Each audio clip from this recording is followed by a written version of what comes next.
రాష్ట్రంలో వారం రోజుల పాటు వర్షాలు పడతాయని వాతావరణ శాఖ వెల్లడించింది. ఇంటీరియర్ కర్ణాటక మీద నుంచి రాయలసీమ వరకు ద్రోణి కొనసాగుతున్నదని, నైరుతి ఆగ్నేయ బంగాళాఖాతంలో ఉపరితల ఆవర్తనం ప్రభావంతోనూ వర్షాలు కురిసే అవకాశం ఉందని తెలిపింది. రాష్ట్ర వ్యాప్తంగా అన్ని జిల్లాలకు ఎల్లో అలర్ట్ జారీ చేసింది. ఆయా జిల్లాల్లో గంటకు 30 నుంచి 40 కిలోమీటర్ల వేగంతో ఈదురుగాలులు వీస్తాయని పేర్కొంది. అలాగే రుతుపవనాలు మరింత అడ్వాన్స్ అయ్యేందుకు వాతావరణం అనుకూలంగా ఉందని వెల్లడించింది. రాబోయే 2-3 రోజుల్లో దక్షిణ అరేబియా సముద్రం, మాల్దీవులు, దక్షిణ మధ్య బంగాళాఖాతంలోని మరిన్ని ప్రాంతాలకు రుతుపవనాలు విస్తరిస్తాయని వాతావరణ శాఖ వివరించింది.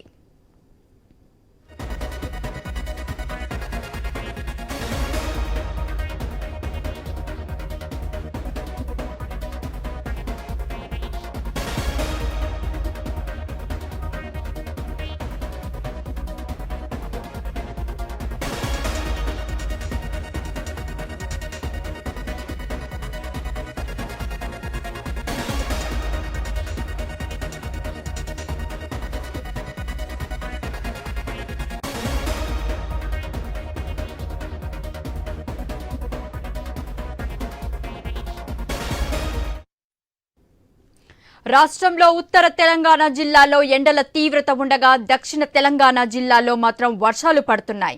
ఆదిలాబాద్, ఆసిఫాబాద్, మంచిర్యాల, జగిత్యాల, పెద్దపల్లి వంటి జిల్లాల్లో 40 డిగ్రీలకు పైగా టెంపరేచర్లు నమోదవుతుండగా దక్షిణాదిన అన్ని జిల్లాల్లోనూ 40 డిగ్రీల లోపే రికార్డు అవుతున్నాయి. ఆదివారం జోగులాంబ, గద్వాల, వనపర్తి, మహబూబ్ నగర్, నాగర్ కర్నూల్, రంగారెడ్డి, వికారాబాద్, నారాయణపేట, ఆదిలాబాద్, కుమ్రంభీం, ఆసిఫాబాద్ జిల్లాల్లో మోస్తరు వర్షపాతం నమోదైంది. అత్యధికంగా జోగులాంబ గద్వాల జిల్లా ఐజలో 5.2 సెంటీమీటర్ల వర్షం కురిసింది. రాజోలిలో 4.96 సెంటీమీటర్లు, నారాయణపేట జిల్లా మక్తల్లో 4.6, నర్వలో 4.1, రంగారెడ్డి జిల్లా నందిగామలో 3.2, వికారాబాద్ జిల్లా మాడ్గూల్ చిట్టంపల్లిలో 3.2 సెంటీమీటర్ల చొప్పున వర్షం కురిసింది. హైదరాబాద్ సిటీలోనూ పలుచోట్ల తేలికపాటి నుంచి మోస్తరు వర్షం కురిసింది. గచ్చిబౌలిలో 2.3, చందానగర్లో 1.8, హెచ్సియు వద్ద 1.1 సెంటీమీటర్ల వర్షం కురిసింది. ఉప్పల్, ముషీరాబాద్, కూకట్పల్లి, హిమాయత్ నగర్ తదితర ప్రాంతాల్లో తేలికపాటి జల్లులు పడ్డాయి.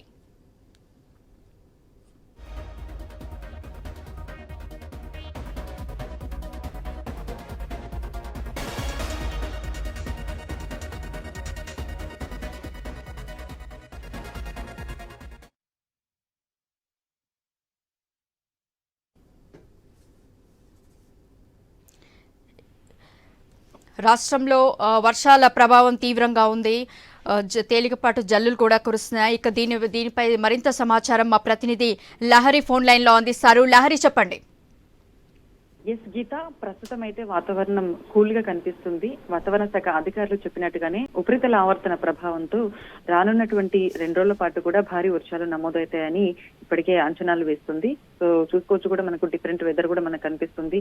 ఒక్కసారిగా వాతావరణం ఉక్కపోత, ఉష్ణోగ్రతలు నమోదవుతున్నాయి. ఆటోమేటిక్ గా మళ్ళీ వాతావరణం చల్లబడి వర్షాలు కూడా నమోదవుతున్నాయి. చాలా ప్రాంతాల్లో కూడా మనం చూసుకోవచ్చు. హైదరాబాద్ నగరంలో తేలికపాటి నుంచి మోస్తారు వర్షాలతో పాటు భారీ వర్షపాతం కూడా నమోదవుతుంది. ఈదురుగాలులు గంటకు 30 నుంచి 40 కిలోమీటర్ల వేగంతో వీస్తున్నటువంటి సిచ్యువేషన్ కూడా కనిపిస్తుంది.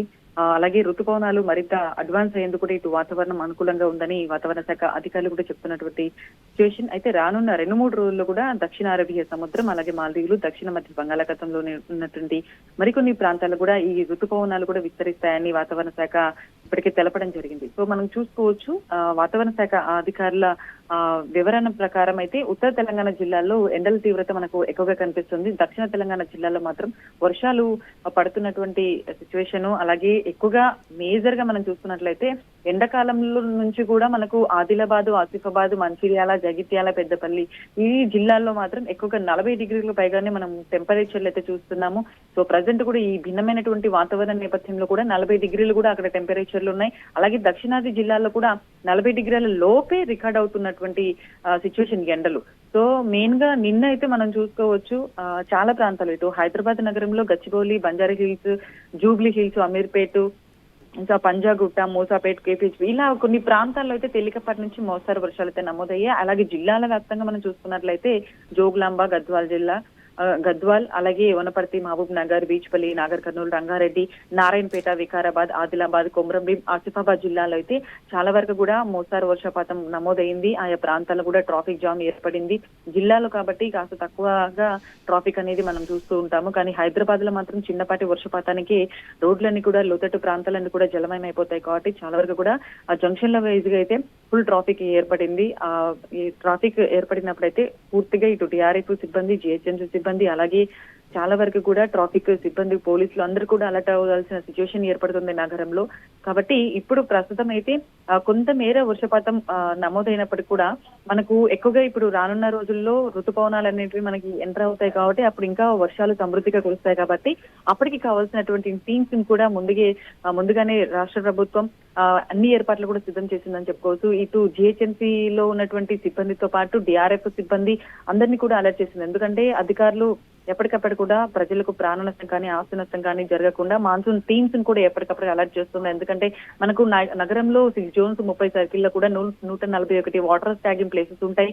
ఆ వాటర్ స్టాగింగ్ ప్లేసెస్ ఎక్కడెక్కడైతే ఉంటాయో అక్కడ సపరేట్ గా సిబ్బందిని కూడా అలర్ట్ చేయడం జరుగుతుంది. 2-3 అక్కడ వాటర్ ఎక్కువగా నిలిచిపోయిన చోట్ల, నాలాలు ఎక్కువగా పొంగి పొర్లుతున్నటువంటి చోట్ల అయితే సిబ్బందిని పెట్టి ఎప్పటికప్పుడు కూడా తొలగిస్తారు.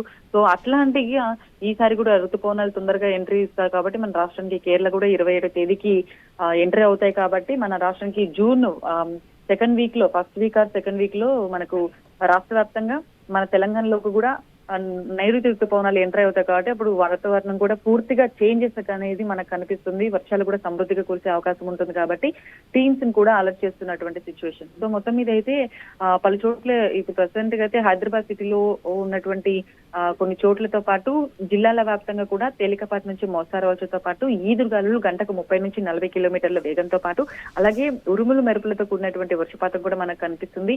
చాలా వరకు కూడా నిన్న చూసుకోవచ్చు హైదరాబాద్ లో గచ్చిబౌలిలో అయితే 2.3, అలాగే చందానగర్ లో 1.5, ఎస్సీఓ వద్ద 1.1 సెంటీమీటర్ల వర్షపాతం కూడా నమోదైంది. అలాగే ఉప్పల్, ముషీరాబాద్, కుకట్పల్లి, హిమాయత్ నగర్ తదితర ప్రాంతాల్లో కూడా తేలికపాటి జల్లులు కూడా కురుస్తున్నటువంటి సిచ్యువేషన్ కనిపిస్తుంది. సో ప్రజెంట్ అయితే వెదర్ అనేది కూల్ గా కనిపిస్తుంది. అలాగే ఒక్కోసారి డిఫరెంట్ వెదర్ కూడా మనకు కనిపిస్తుంది. ఎండతో పాటు వేడి, ఉక్కపోతతో పాటు అలాగే ఒక్కసారిగా మేఘావృతమైనటువంటి వెదర్ కూడా మనకు నమోదవుతున్నటువంటి సిచ్యువేషన్. సో మొత్తం మీద అయితే ఉపరితల ఆవర్తన ప్రభావం అంటే రాష్ట్ర వ్యాప్తంగా మరో 2-3 రోజుల పాటు కూడా వర్షపాతం అనేది మనకు నమోదవుతుంది గీత.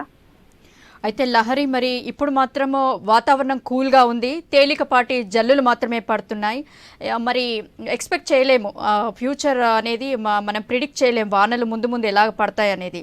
సో ఈ వాటర్ పైప్ లైన్స్ కానీ, సీవేజ్ పైప్స్ కానీ ఇవన్నీ పబ్లిక్ ప్రాపర్టీ, ఇవి పాడు కాకుండా దీని గురించి ముందే ఏదైనా ప్రివెన్షన్ మెజర్స్ తీసుకుంటున్నారా అధికారులు? ఎస్ గీత, మీరు అన్నట్టుగానే వర్షాకాలము మరికొన్ని రోజుల్లో ప్రారంభమవుతుంది. అంటే పూర్తి స్థాయిలో మనకి నైరుతి ఋతుపవనాలు మన రాష్ట్రానికి పూర్తిగా ఎంటర్ అయిన తర్వాత సమృద్ధిగా వర్షాలు పడతాయి. కాబట్టి ఇప్పటి నుంచే వాళ్ళు ఆల్మోస్ట్ జిహెచ్ఎంసీ ఆధ్వర్యంలో అయితే నగరంలో ఎట్లాంటి ఇబ్బంది కలగకుండా ఇప్పటికే టీమ్స్ ని కూడా అలర్ట్ చేయడం జరిగింది. ఎక్కడెక్కడైతే నాలాల పూడికతీత పనులు కావచ్చు, కరెంటు పోల్స్ కి సంబంధించినటువంటి ఇష్యూస్ కావచ్చు, చెట్లకు సంబంధించినటువంటి ఇష్యూస్ కావచ్చు, ప్రతిదీ కూడా మాన్సూన్ సిబ్బందిని అలర్ట్ చేసి ఎక్కడ ఇబ్బంది కలగకుండా అయితే ఏర్పాట్లు చేస్తున్నటువంటి పరిస్థితి. ఇప్పటికే సీఎం రేవంత్ రెడ్డి ఆదేశాల మేరకు already GHMC commissioner R V Karnan, mayor ఆధ్వర్యంలో అయితే టీమ్స్ ని కూడా అలర్ట్ చేస్తున్నటువంటి మన రీసెంట్ గా కూడా సమీక్ష సమావేశం నిర్వహించడం జరిగింది. ఎక్కడ కూడా ఈసారి వర్షాకాలంలో ఇబ్బంది కలగకూడదు, ప్రజలు ఇబ్బంది పడితే ఆల్మోస్ట్ చాలా వరకు కూడా ప్రాణ నష్టం కానీ, ఆస్తి నష్టం వర్షాలు పడినప్పుడు ఇబ్బందులు ఎదుర్కొంటారు. కాబట్టి ఈసారి అట్లాంటివి ఏమీ జరగకుండా ముందుగానే అలర్ట్ అవుతున్నటువంటి సిచ్యువేషన్. రీసెంట్ గా కూడా సమీక్ష సమావేశంలో అదే చర్చించడం జరిగింది. సో ప్రజెంట్ గా కురుస్తున్నటువంటి వర్షాలు కూడా మనం కావచ్చు, ఆకస్మికంగా కుండపోత వర్షాలు నమోదవుతున్నాయి. ఆ పరిధిలో కాకుండా ఇంకా ఫ్యూచర్ లో వర్షాలు అనేటివి సమృద్ధిగా కురుస్తాయి. కాబట్టి టీమ్స్ ని కూడా అలర్ట్ చేస్తున్నారు. ఎక్కడెక్కడైతే మనకు వర్షాలు కావచ్చు, అంటే ఈదురుగాల ప్రభావం ఎక్కువగా ఉన్నప్పుడు నేల కొరిగిపోతాయి చెట్లు కూడా, ఒక్కొక్కసారి బండ్ల మీద, వాహనాల మీద, ప్రజల మీద పడేటువంటి సిచ్యువేషన్స్ గతంలో కూడా మనం చూసాము. చెట్లు నేల కొరిగినప్పుడు చాలా వరకు కూడా ప్రాణ నష్టం అనేది మనం చూసినటువంటి పరిస్థితి. సో అట్లాంటివి ఈసారి జరగకుండా భారీ వృక్షాలు ఎక్కడైతే ఉంటాయో, ఏ జిల్లాల్లో ఉంటాయో అంటే ఏ ప్రాంతాల్లో అంటే ఇప్పుడు 6 జోన్స్ 30 సర్కిల్లో ఎక్కడెక్కడైతే భారీ వృక్షాలు ఉంటాయో ఆ ప్రాంతాలను కూడా గుర్తించి అక్కడ ఆ చెట్లను కూడా కొట్టేసేటువంటి సిచ్యువేషన్స్ కూడా మనకు నగర వ్యాప్తంగా కనిపిస్తుంది. అదే విధంగా కరెంటు పోల్స్ ఎక్కడైతే ఒరిగి ఉంటాయో వాటిని కూడా స్ట్రేట్ చేసేసి వాళ్ళ సిట్రేట్ చేసే విధంగా కూడా సిబ్బందిని కూడా ప్రత్యేకంగా ఇటు ఎలక్ట్రిసిటీ వాళ్ళు కూడా ఏర్పాటు చేస్తున్నారు. అదే విధంగా మనకు ఎక్కడైతే నాలాలు అనేది మెయిన్ ఇంపార్టెంట్. ఎందుకంటే వర్షపాతం నమోదవుతున్నప్పుడు నాలాలు వర్షం అనేది వాటర్ స్టాగింగ్ అవ్వకుండా నాలాల వైపుగా వాటర్ పోయేటట్లు అప్పుడు అలర్ట్ చేస్తారు. సో అప్పుడు మనకు మెయిన్ గా ముఖ్యంగా అక్కడ సిబ్బంది కూడా కంపల్సరీ ఉండాలి. ఎందుకంటే ఒక్కోసారి వర్షం పడినప్పుడు అన్ఎక్స్పెక్టెడ్ గా వేగంగా వెళ్తూ ఉంటారు. అలాంటి టైంలో నాలాలు కూడా పడే సిచ్యువేషన్స్ ఉంటాయి. సో ఇట్లా ఎదురవ్వకుండా ఖచ్చితంగా పలు జాగ్రత్తలు తీసుకోవాలని చెప్పేసి ప్రత్యేకంగా అధికారులు సిబ్బంది కూడా ఈ విషయాలు కూడా చర్చించడం జరిగింది. సో సమీక్ష సమావేశంలో కూడా ప్రతిదీ కూడా నగరంలో ఏ ఒక్కరు కూడా ఇబ్బంది పడకుండా వర్షాకాలంలో తీసుకోవాల్సినటువంటి జాగ్రత్తల పైన కూడా చర్చించడం జరిగింది. ఆ విధంగానే ముందుకు వెళ్లాలని కూడా ప్రతి ఒక్క అధికారి కూడా ప్రయత్నం చేస్తున్నటువంటి పరిస్థితి. సో ఓవరాల్ గా అయితే జిహెచ్ఎంసీ ఆధ్వర్యంలో అయితే అధికారులు కూడా సమన్వయంతో పనిచేస్తున్నారని చెప్పుకోవచ్చు. Geetha. Right, thank you Lahari.